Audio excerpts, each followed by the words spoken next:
لیکن آپ نے بچی کی شادی کا کارڈ دیا نہیں تو فوراً ناراض ہو جاتے ہیں. اور پھر آپ سمجھا رہے ہیں، قائل کر رہے ہیں، وہ تیار ہی نہیں ہے قائل ہونے کو.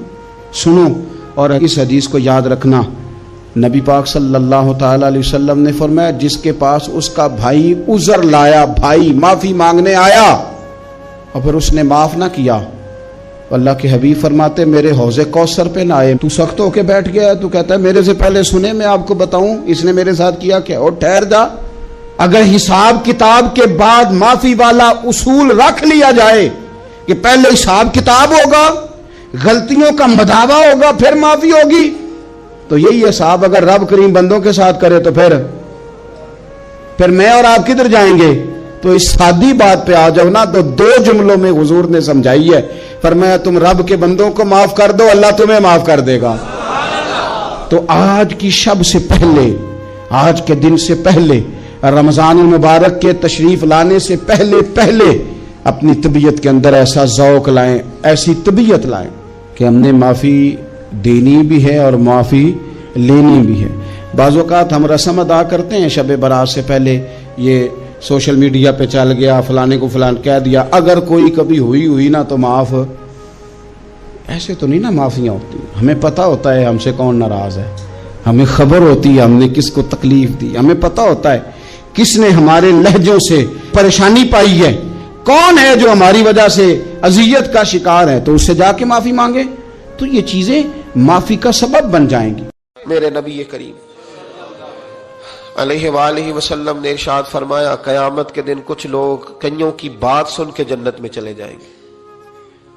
اللہ تعالی ہماری پردہ پوشی عطا فرمائے. کہا کچھ تبلیغیں کرنے والے دوزخ کے دروازے پہ کھڑے ہوں گے تو وہ جنتی کہیں گے کہ مولانا پیر صاحب ہم تو آپ کی بات سن کے جنت میں جا رہے ہیں، تو آپ یہ یہاں کیوں کھڑے ہیں؟ تو وہ کہیں گے ہائے افسوس، میں کہتا تو رہا پر عمل نہ کر سکا.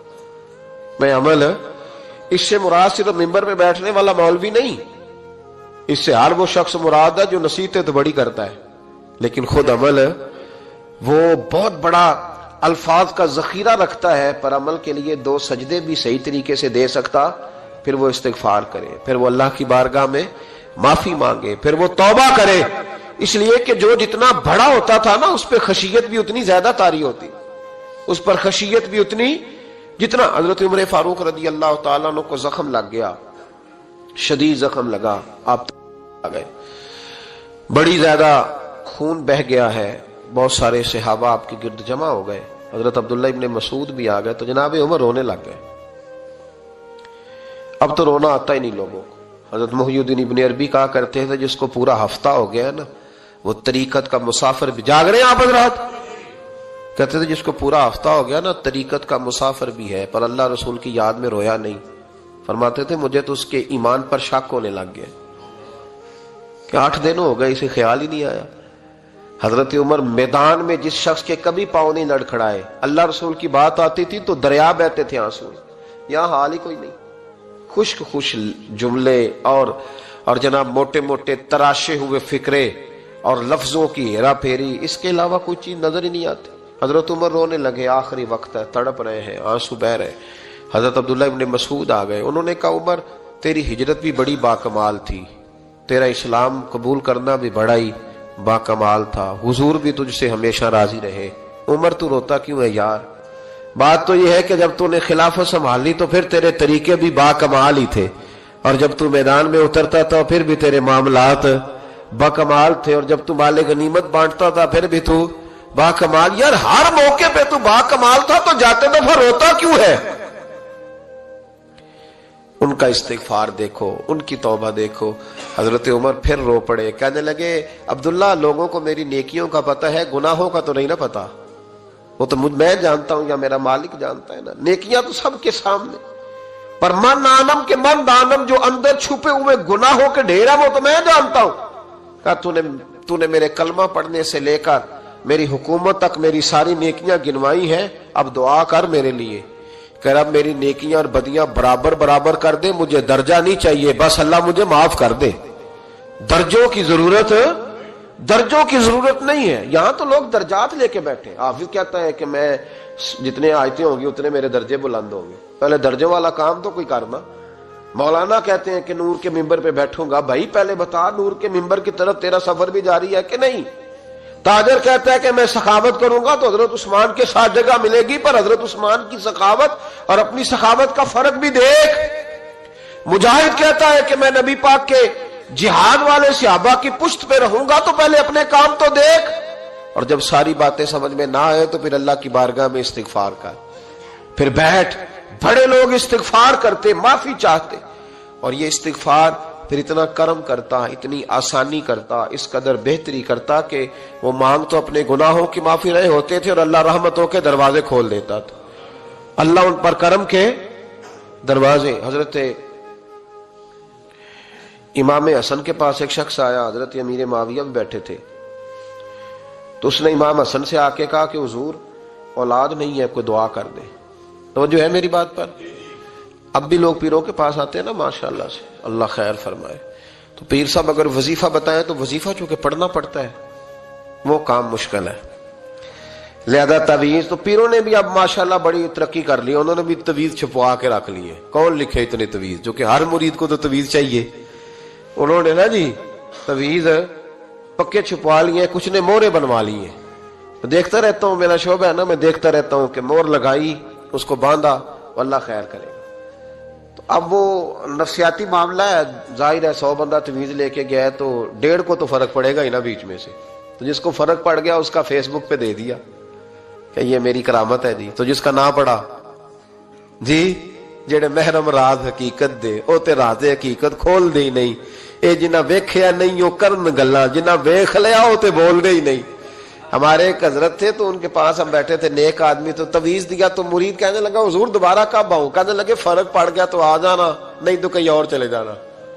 اس لیے کہ شیخ عبدالعزیز دباغ رحمت اللہ علیہ کے ایک مرید نے کہیں تنقید کر دی تھوڑی سی، یہ لفظ بس نا بہت بڑے ہیں، ان کی میں تشریح نہیں کروں گا، جتنے جملے اتنی بات کر کے بیت جاؤں گا، ان کی تشریح نہیں ہو سکتی، یہ ان کی توضیح نہیں ہو سکتی، کچھ تفصیل نہیں ان کی ہو سکتی، یہ جملے بڑے، میں کوئی تشریح نہیں کروں گا۔ اس نے کہا کہ حضور فلاں فلاں فلاں فلاں جگہ مجھے پریشانی ہے آپ کے حوالے سے، تو آپ فرمانے لگے میں نے کون سا باندھا ہوا ہے، نہیں سمجھ میں بات آتی تو کہیں اور چلا جا، باندھ کے رکھا نہیں، دروازے کھلے ہوئے کہیں اور چلا جا، ختم ہو گئی بات۔ تنقید کرنے کی ضرورت چھٹی، اس لیے کہ وہ لوگ بت نہیں بناتے تھے کہ بس ادھر ہی پوجا کرنی ہے کہ کہیں اور نہیں جانا، یہ چھوڑے ہے نا ہمارے چکر چلا ہوا، میرے علاوہ کہیں اور نہ جانا۔